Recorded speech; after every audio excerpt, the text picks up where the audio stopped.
ओम शांति। शिव बाबा है ज्ञान, श्री कृष्ण है विज्ञान।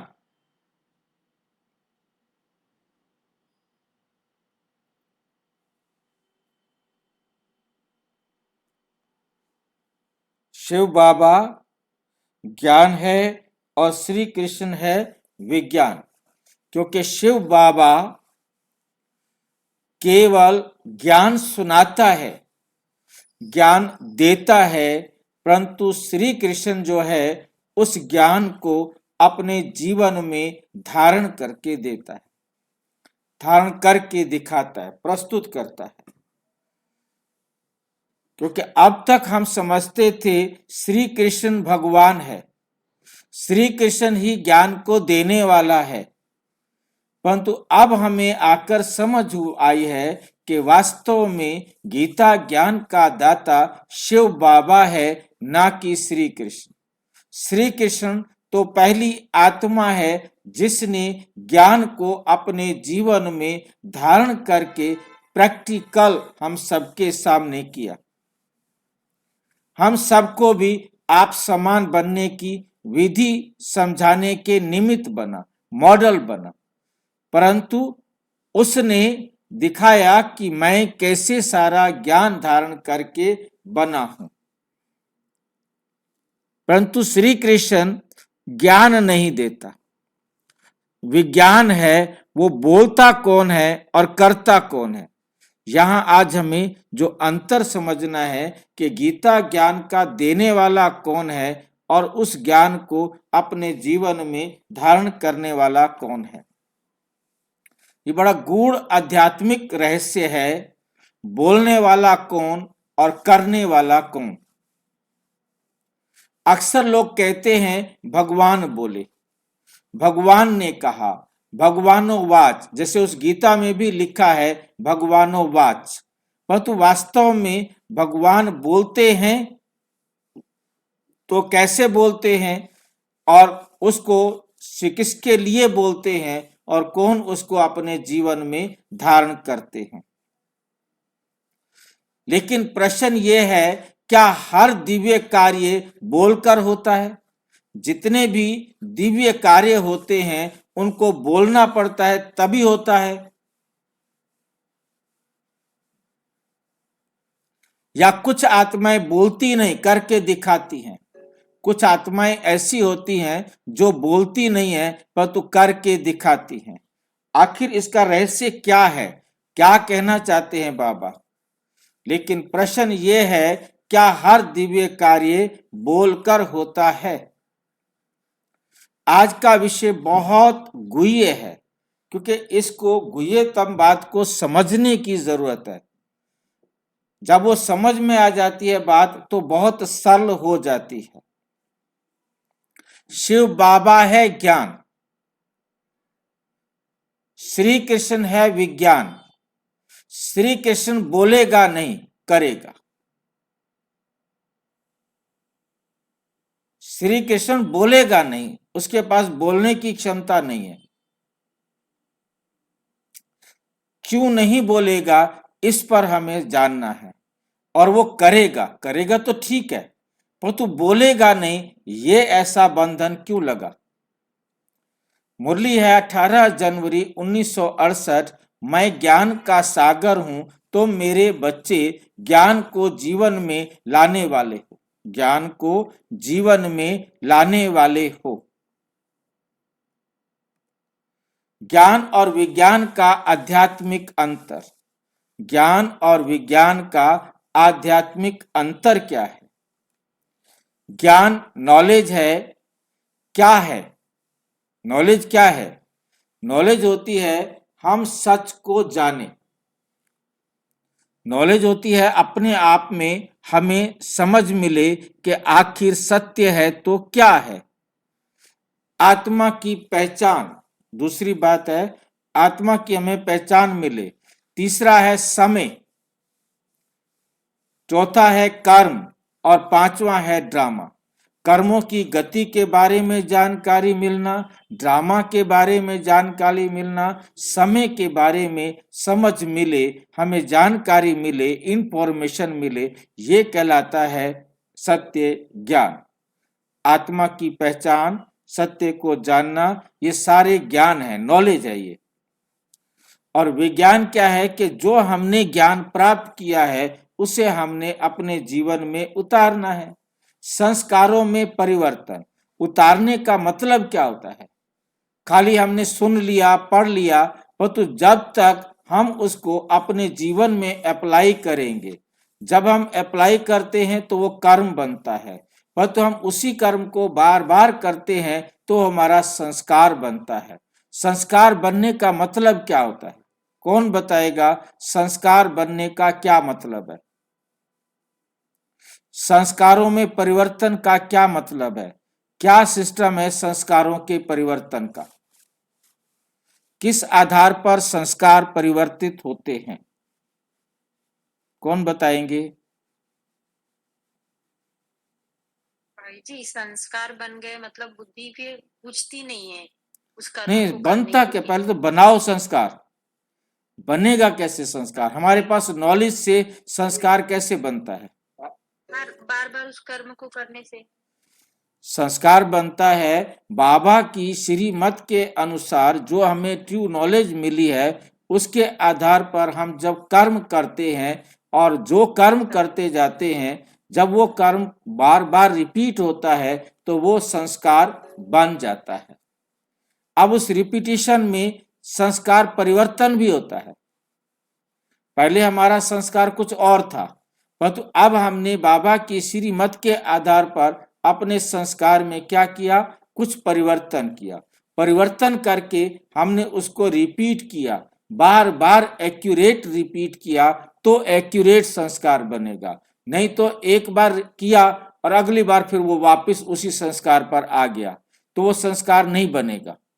इस बार तो हम एक बार तो हमने बाबा की मुरली सुनी, हमने बाबा से ज्ञान समझा, हमने बाबा की श्रीमत के अनुसार कर दिया, परंतु अगली बार हमारे संस्कार ने उसको बदल दिया, वापिस पुराने संस्कार, पुराना ही कहा, पुराने तरीके से उसको कर दिया, तो वो संस्कार नहीं बनेगा। वो संस्कार में परिवर्तन नहीं आएगा।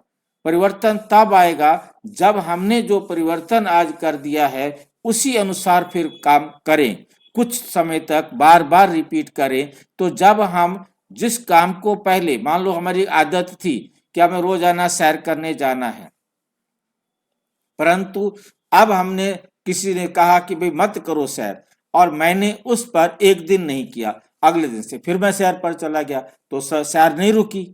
और यदि मैंने, अब ये देखिए कि मैं मान लो 10 साल से सैर करता आ रहा हूं और मुझे अब किसी ने कहा कि रुक जाओ, मैं रुक तो गया, परंतु अब मैं रुकने वाला संस्कार पक्का तभी होगा जब मैं मैक्सिमम टाइम तक उससे ज्यादा करके दिखाऊं, रोक कर दिखाऊं, नहीं तो फिर वापस वो मेरे जीवन में आ जाएगा। मैं एक दिन रोक लूंगा, 10 दिन रोक लूंगा, 20 दिन रोक लूंगा, क्योंकि मेरी आदत शुरू से बनी हुई है सैर करने की। मैं 5 दिन 10 दिन रुक जाऊंगा, पर तो उसके बाद फिर मुझे वही सैर करने की आदत आ जाएगी। यदि मैं 10 साल या 8 साल या 5 साल या 4 साल, मतलब ज्यादा टाइम तक उसको करूंगा, तब जाकर के मेरा वो संस्कार में परिवर्तन आएगा। मैं दृढ़ता के साथ रहूंगा तो संस्कार में परिवर्तन आएगा, क्योंकि बिगड़ी हुई आदत को सुधारने के लिए उससे थोड़ा ज्यादा समय तक होना चाहिए। जैसे हमारे शरीर में किसी अंग में कैंसर हो गया है, तो जहां तक कैंसर है उससे भी आगे तक काट कर फेंका जाता है उस अंग को, ताकि कहीं भी उसकी छोटी सी भी जड़ आगे तक कहीं गई हुई होगी तो वो फिर कैंसर बन जाएगी। तो देखा जाता है कि आगे कहां तक भी उसका जड़ नहीं है तो उसको वहां तक उसको काट कर फेंका जाता है, चेक किया जाता है कि कहां तक उसकी जड़ें हैं, और उन जड़ों तक, जड़ों से भी थोड़ा आगे तक कहीं उसकी बारीक जो है ना रेखा आगे चली गई हो तो वो भी बाद में कैंसर बन जाएगी।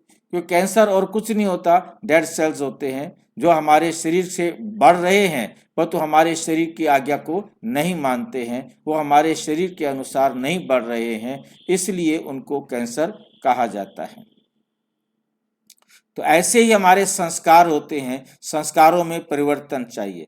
कर्मों से उदाहरण बनना, जो कर्म होते हैं करते हैं वही धीरे धीरे एग्जाम्पल बनते हैं और संस्कार बनते हैं। ज्ञान सुनना अलग बात है, बाबा कहते हैं ज्ञान को जीवन में लाना अलग बात है। तो हमें ज्ञान को अपने जीवन में लाना है। किताब पढ़ना और ज्ञान परीक्षा पास करना विज्ञान। किताब पढ़ना है ज्ञान और परीक्षा पास करना है विज्ञान। शिव बाबा पढ़ाते हैं, श्री कृष्ण पास होकर दिखाते हैं।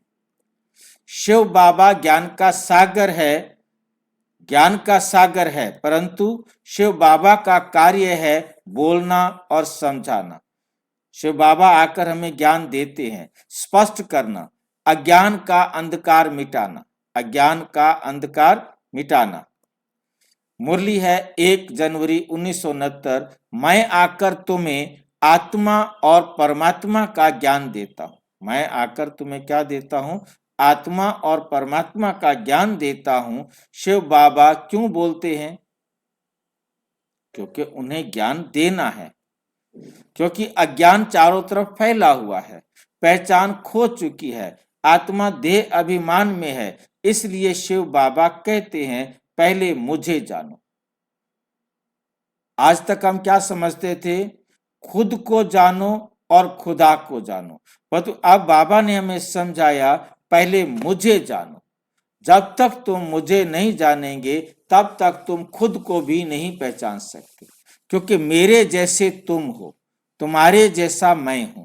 तो इसलिए जब तुम मुझे जान जाएंगे तो तुम स्वयं को भी जान जाएंगे। श्री कृष्ण ज्ञान का साकार विज्ञान। श्री कृष्ण जो है ज्ञान का, जो शिव बाबा ने ज्ञान दिया उसका साकार विज्ञान है। कैसे है सारा साकार विज्ञान? श्री कृष्ण का कार्य क्या है?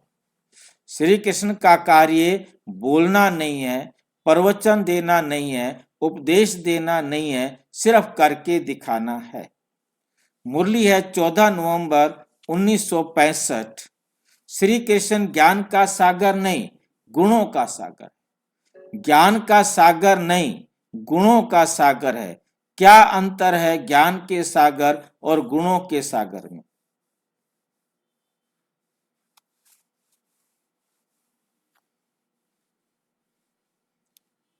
क्या अंतर है? कौन बताएगा? बहुत गुह्य बात है, किसको समझ में आ रही है?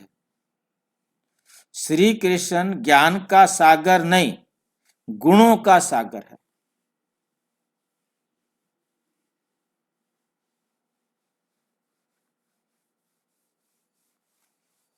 क्योंकि भाई जी बाबा से ज्ञान प्राप्त करके ही कृष्ण गुणों का सागर बना। शिव बाबा से ज्ञान प्राप्त करके गुणों का सागर बना। परमात्मा से ज्ञान भी तो मिला ना उसको। भाई जी श्री कृष्ण गुणों को धारण करते हैं। श्री कृष्ण गुणों को धारण करते हैं। श्री कृष्ण में वो गुण नहीं थे क्या? नहीं भाई जी, बाबा ने बताए गुण उसके लिए। श्री कृष्ण ने 84 जन्म लेते लेते अपने गुणों को खर्च कर दिया था। ब्रह्मा बाबा के रूप में पुरुषार्थ करके उन्होंने ईश्वरीय ज्ञान के आधार पर गुणों को प्राप्त किया, गुणों को पुनः अपने जीवन में धारण किया। गुणों को धारण करना माना संस्कार बनाना। अब जब ब्रह्मा बाबा संपन्न हुए, ब्रह्मा बाबा जब संपन्न हुए तब उन्होंने कृष्ण के रूप में जन्म लिया। जब कृष्ण के रूप में जन्म लिया, अब उनके पास ब्रह्मा कुमारीज वाली जो नॉलेज है वो अब नहीं है उसके पास। कृष्ण के रूप में जन्म लेने के बाद उसे जो ब्रह्मा कुमारीज का ज्ञान था अब वो उसमें नहीं है, क्योंकि उसके जो जीवन में संस्कार थे वो बन गए। उन संस्कारों के आधार पर, उन गुणों के आधार पर अब उसका जीवन चलता है। यहां हमें एक वंडरफुल बात समझना है। जो मैं शाम को चर्चा करते करते आधी रह गई थी, वो ये है कि हाँ, ब्रह्मा बाबा कृष्ण इस समय डबल रोल कर रहा है। जो भी एडवांस पार्टी और एडवांस स्टेज की आत्माएं हैं, वो सब भी डबल रोल कर रही हैं। एक रोल उनका रहता है शिव बाबा के साथ, वो सभी आत्माएं पाठ के अनुसार सूक्ष्म वतन में आती हैं। ब्रह्मा बाबा भी सूक्ष्म वतन में आते हैं। ब्रह्मा बाबा ने भल कृष्ण के रूप में जन्म लिया है। दादियों ने भी जो कृष्ण के साथी बनने वाले हैं, उन्होंने भी लिया है। अब देखिए कि अपना अनुमान हमारा ये है कि लगभग 2002 के पास कृष्ण ने जन्म लिया और 2007 में दादी प्रकाशमणि ने अपना शरीर छोड़ा। अगस्त में 25 अगस्त को दादी प्रकाशमणि ने 2007 में अपना शरीर छोड़ा। तो उससे बाबा कृष्ण के जन्म लेने से कितना टाइम पहले बाद में छोड़ा? लगभग 5 साल। अब दादी ऊपर ब्रह्मा बाबा हैं और दादी आई है। ब्रह्मा बाबा में शिव बाबा साथ में है। अब शिव बाबा दादी को स्मृति दिलाते हैं कि तुम्हें गर्भ में कैसा महसूस होता है, और जो क्या बोलते हैं, गर्भ महल का राज खुलता है कि कैसा है गर्भ महल। क्योंकि गुलजार दादी ने क्वेश्चन पूछा है कि आपको गर्भ में जाते हुए और गर्भ से आते हुए कैसा लगता है, गर्भ में कैसा महसूस होता है। तो वहां आकर के वो कहती है, क्या पूछती है मेरे से? उसको मालूम ही नहीं कि मैं गर्भ में गई हूं। वो बाबा कहती है, क्या पूछती है मेरे से? मतलब उसने नीचे जो जन्म ले रखा है उसके बारे में उससे कोई स्मृति नहीं, क्योंकि जब वो ऊपर आई है तो अपने आप को दादी प्रकाशमणि ही समझती है, बाबा को बाबा ही समझती है। अब सोचिए कि ब्रह्मा बाबा ने नीचे कृष्ण के रूप में जन्म ले रखा है। श्री कृष्ण के रूप में ब्रह्मा बाबा ने जन्म ले रखा है, वह तो ऊपर वो ब्रह्मा के रूप में बैठा है। सबके साथ उनकी सूक्ष्म वतन में मीटिंग चल रही है। शिव बाबा के साथ आकर यहाँ मुरली सुना रहे हैं। 2002 से लेकर आप सोचिए 2017 तक बाबा ने मुरली चलाई, साथ आकर के मुरली में साथ दिया। शिव बाबा आकर मुरली चला रहे हैं, ब्रह्मा बाबा साथ आ रहे हैं। अब आप सोचिए कि जन्म लेने के बाद भी ब्रह्मा बाबा का पार्ट अभी चल रहा है। ब्रह्मा बाबा यहाँ जब आते हैं तो ब्रह्मा बन जाते हैं और नीचे जब जाते हैं तो कृष्ण बन जाते हैं। कृष्ण के रूप में मैं नहीं कह सकता कि उसे याद है कि नहीं याद है, बाकी मेरी समझ में आता है कि जैसे दादी को याद नहीं है तो शिव बाबा बड़ा चालाक है, बड़ा खतरनाक है, बड़ा अजीब है, वो उसको भी माफ नहीं करता। उसको भी नीचे याद नहीं रहता होगा कृष्ण के रूप में। ऊपर आने पर उसे सारा याद रहता होगा कि मैं ब्रह्मा हूं और यहाँ के बारे में नॉलेज क्या है, परंतु नीचे वो कृष्ण के रूप में एकदम जो ब्रह्मा कुमारी को जानता नहीं। यदि कृष्ण के रूप में कृष्ण को ये मालूम हो कि मैं पहले ब्रह्मा कुमारीज में जाता था तो वो अब भी भागकर आ जाता। ब्रह्मा बाबा ब्रह्मा कुमारीज में अब भी आते हैं तो किस रूप में आते हैं? ब्रह्मा के रूप में ही आते हैं।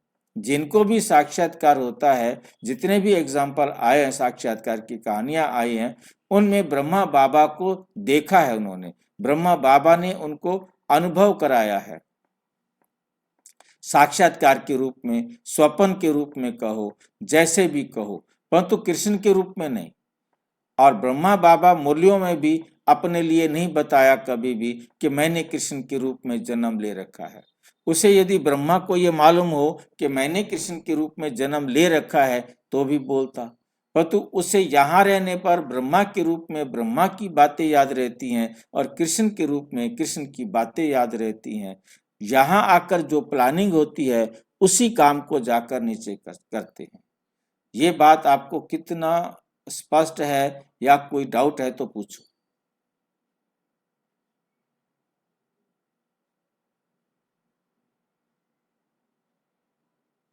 किसी को कोई बात स्पष्ट नहीं हो रही है तो वो पूछे।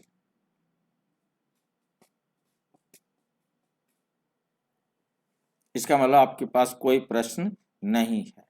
तो गुणों का सागर मतलब क्योंकि अब वो संस्कार बन करके गए हैं, अब कृष्ण के पास वो नॉलेज नहीं है जो नॉलेज उसे शिव बाबा के द्वारा मिली थी। अब वो अपने संस्कारों के आधार पर चल रहा है। श्री कृष्ण क्या करता है? सहज शांति, सहज पवित्रता, सहज राजयोगी जीवन। अब उसका जीवन ही ऐसा बन गया है, वे कहता नहीं ऐसे बनो, वो स्वयं वैसा बन गया। बस उसे दिखाने की भी जरूरत नहीं है, देखने वाले अपने आप देख लेंगे। जिनको अच्छा लगेगा उनके जीवन शैली से वो अपने आप उसको अपनी जीवन शैली बना लेगा। परंतु कृष्ण को आता ही नहीं कि मैं किसी को कहूं। कृष्ण को यह संकल्प ही नहीं आता कि मैं किसी को ज्ञान सुनाऊं, क्योंकि ज्ञान है ही नहीं कृष्ण के पास। उदाहरण, एक आदर्श बच्चा, माता पिता उसे देखकर कहते हैं ऐसा बनो। श्री कृष्ण उपदेश नहीं, प्रेरणा है, बस सिर्फ उसका जीवन ही प्रेरणा है। बाकी वो सोचता नहीं कि मैं इनको प्रेरणा दे रहा हूं या मेरे से वो सीख लेंगे। नहीं, बोलने का समय और करने का समय। परमात्मा का ड्रामा बहुत स्पष्ट है। परमात्मा का ड्रामा बहुत स्पष्ट है। संगम युग बोलना जरूरी है। संगम युग पर क्या है? बोलना जरूरी है, समझाना जरूरी है, परिवर्तन सिखाना जरूरी है। इसलिए शिव बाबा बोलते हैं सतयुग सब जानते हैं, सब बने हुए हैं। सतयुग सब जानते हैं और सतयुग में सारे पवित्र बने हुए हैं। कोई सिखाने वाला नहीं, इसलिए श्री कृष्ण बोलता नहीं। मुरली है 27 मार्च 1969। जहां सब देवताएं हैं वहां ज्ञान देने की आवश्यकता नहीं। जहां सारे देवता ही हों वहां किसको ज्ञान दोगे भाई आप? आज की सबसे बड़ी भूल, इस भूल पर भी ध्यान देने वाली बात है, दोनों को एक समझ लेना। ब्रह्मा बाबा को और शिव बाबा को एक समझ लेना, परमात्मा समझ लेना, कृष्ण को ही परमात्मा समझ लेना, ये सबसे बड़ी भूल है। अधिकांश लोग शिव को श्री कृष्ण समझ लेते हैं, शिव को श्री कृष्ण समझ लेते हैं, श्री कृष्ण को भगवान कह देते हैं, श्री कृष्ण को भगवान कह देते हैं। मुरली है 22 सितंबर 1966। भगवान और देवता के कार्य अलग अलग हैं। भगवान के कार्य अलग हैं, देवता के कार्य अलग हैं। भगवान वो जो पांचों तत्वों को कंट्रोल करे, देवता वो जो इन पांचों तत्वों के आधार से पाठ बजाए। परमात्मा को इस देह के आधार से पांचों तत्वों का आधार लेकर पाठ नहीं बजाना है। दोनों का कार्य अलग अलग है। फर्क समझिए, श्री शिव बाबा व श्री कृष्ण, इन दोनों में क्या फर्क है? शिव बाबा ज्ञान देते हैं, श्री कृष्ण ज्ञान का स्वरूप बनता है। श्री शिव बाबा समझाता है ज्ञान और कृष्ण उदाहरण बनता है, परिवर्तन कराता है। शिव बाबा परिवर्तन करता है और श्री कृष्ण परिवर्तन का परिणाम है। जो परिवर्तन था वो ब्रह्मा के रूप में हुआ और उसका रिजल्ट निकला वो श्री कृष्ण बना। श्री कृष्ण बोलेगा नहीं करेगा, इसका गहरा अर्थ, इसमें कौन क्या गहराई है कि श्री कृष्ण बोलेगा नहीं करेगा। इसका अर्थ ये नहीं कि श्री कृष्ण बोल नहीं सकता, श्री कृष्ण बोल सकता है, इसका अर्थ है उसे बोलने की जरूरत ही नहीं। वो बोल सकता है परंतु उसे बोलने की जरूरत नहीं। कोई भी ज्ञान सुनने वाला नहीं है, क्योंकि वहां कोई अज्ञान नहीं, सारे के सारे ज्ञानी हैं, सारे के सारे ज्ञानी हैं, इसलिए उन्हें कोई ज्ञान सुनाने की जरूरत नहीं। कोई प्रश्न नहीं किसी के पास, किसी आत्मा के पास प्रश्न ही नहीं। आज तो बड़े अजीब अजीब प्रश्न आते हैं, परंतु वहां किसी के पास कोई भी प्रश्न नहीं, कोई संघर्ष नहीं। कमाल की बात है, किसी भी प्रकार का, यहाँ तो दुनिया को कितने संघर्ष करने पड़ रहे हैं अपनी रोटी रोजी चलाने के लिए, अपने घर परिवार को चलाने के लिए, परंतु वह कोई संघर्ष नहीं। उदाहरण 19 नवंबर 1966 देवताओं का जीवन स्वतः सिद्ध होता है। देवताओं के जीवन का जीवन अपने आप सिद्ध होता है, उन्हें कोई सिद्ध नहीं करना पड़ता। इसका क्या मतलब है? देवताओं का जीवन स्वतः सिद्ध होता है, इसका क्या मतलब है?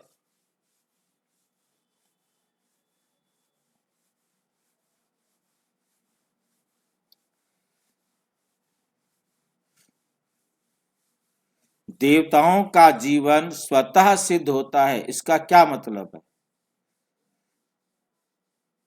भाई देवता देने वाले होते हैं, हाँ, देने वाले, देवताएं देने वाले होते हैं, पर तो उससे सिद्ध क्या होता है? मैं ये नहीं समझ में आया। भाई जी वो आइडल होते हैं ना, आदर्श होते हैं, वो अपनी मर्यादा में होते हैं।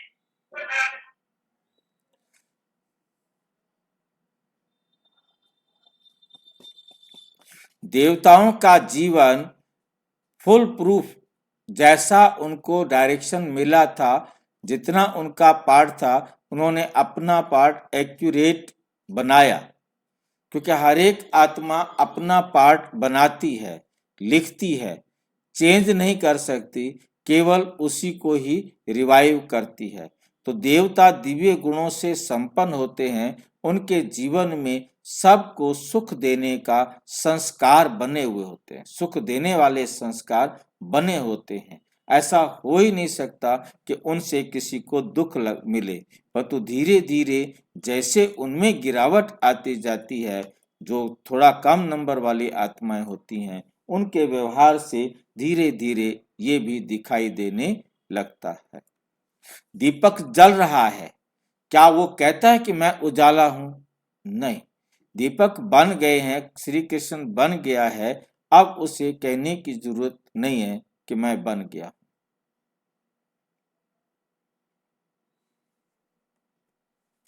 उसका प्रकाश ही प्रमाण है, उसका जीवन, जो कृष्ण का जीवन, जब वो नारायण के रूप में आया तो उनका जीवन ही परिणाम है, प्रमाण है। आज हम क्या बन रहे हैं, ज्ञान लेने वाले या विज्ञान बनने वाले? अपने आप से हमारा प्रश्न है, आज हम क्या बन रहे हैं, ज्ञान लेने वाले या विज्ञान बनने वाले? ज्ञान लेने वाले। परमात्मा हमसे पूछते हैं, तुम सिर्फ सुन रहे हो या जीवन में उतार रहे हो? तुम सिर्फ सुन रहे हो या जीवन में उतार रहे हो?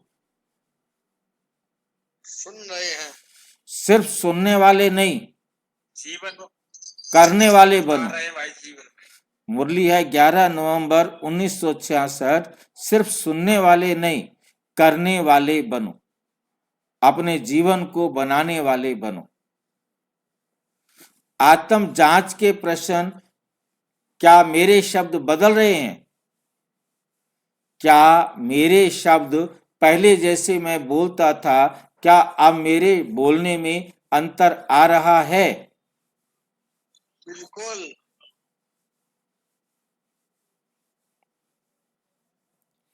क्या मेरा व्यवहार, अंतर सही है।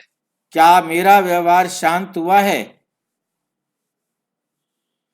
मेरे व्यवहार में शांति आई है? जी भाई जी आई है। क्या मेरे कर्म श्री कृष्ण जैसे बन रहे हैं? बिल्कुल बन रहे हैं। यही विज्ञान से विज्ञान की यात्रा है। यही ज्ञान से विज्ञान की यात्रा है। हम ज्ञान से विज्ञान की तरफ कितना जा रहे हैं, ये अपने आप को जांच करना है। शिव से श्री कृष्ण बनने की यात्रा। शिव से श्री कृष्ण बनने की यात्रा। क्रम बहुत स्पष्ट है। शिव बाबा ज्ञान देते हैं। ब्रह्मा द्वारा जीवन में अभ्यास होता है। आत्मा संस्कार बदलती है। वही आत्मा श्री कृष्ण बनती है। वही आत्मा श्री कृष्ण बनती है। संगम पर ही तुम ही ब्राह्मण से देवता बनते हो। तुम ही ब्राह्मण से देवता बनते हो, बाबा ने 26 जनवरी 1968 को कहा। इसलिए आज शिव बाबा बोल रहे हैं ताकि कल श्री कृष्ण बन सको।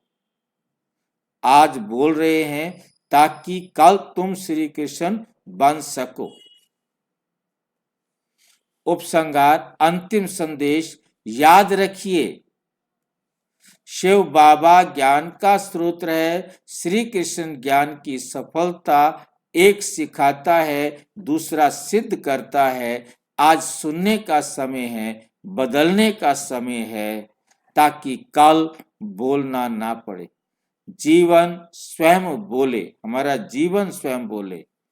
अच्छा, ओम शांति। और विस्तार से जानने के लिए प्रजापिता ब्रह्मा कुमारी ईश्वरीय विश्वविद्यालय के किसी भी सेवा केंद्र पर संपर्क करें।